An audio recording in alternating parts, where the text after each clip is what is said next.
Le complexe administratif de Mouila a servi de cadre au secrétaire exécutif adjoint de l'Union nationale à boucler la première étape des installations des organes de base dans la province de Langounié. Serge Nzeng Ango fait ici le bilan de ces 3 jours d'activité intense.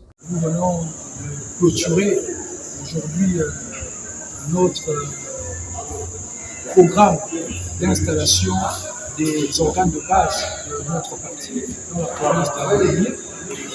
Ça a été une étape très importante dans le cadre de la structuration et de l'implantation de notre parti.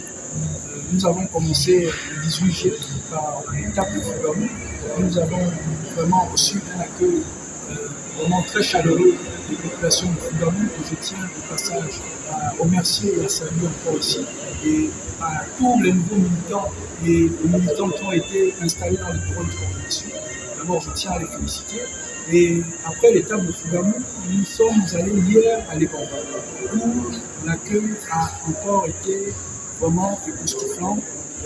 C'était très bien. Le parti est sur le terrain pour remobiliser les troupes et de faire adhérer les populations, mais également donner la position de l'Union nationale face à la situation du pays. Nous sommes venus dire aux citoyens, aux militantes et militants de la province de Langounié, en particulier de Fougamou, où nous avons été le 18, de Lebamba, où nous avons été hier le 19, et de Mouila, où nous avons été aujourd'hui, venus leur dire que l'Union nationale soutient le CTRI, parce que le CTRI et l'Union nationale partagent la même idéologie pour le Gabon, c'est-à-dire le progrès du Gabon.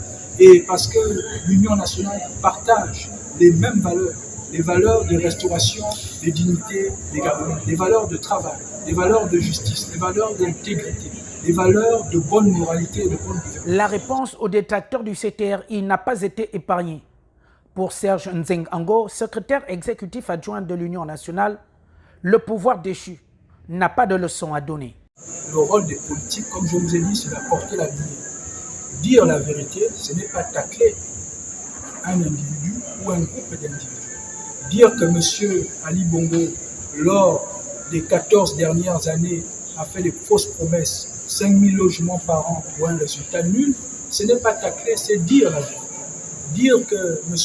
Ali Bongo et tous ces caméléons qui se muent maintenant en opposant, n'est-ce pas, ont promis aux Gabonais la construction de plusieurs universités dans le territoire gabonais, dans plusieurs provinces.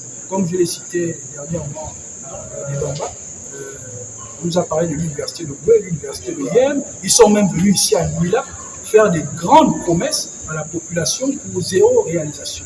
Donc, nous étions là face à des personnes dont les idées étaient résolument ancrées au fonctionnement des maquettes. Donc, à partir de cet instant, on ne peut pas nous dire que nous sommes en train de taper, nous ne faisons que dire la vérité. La première étape dans la province de Langounié a été une réussite, vu la mobilisation et le nombre d'adhésions enregistrées.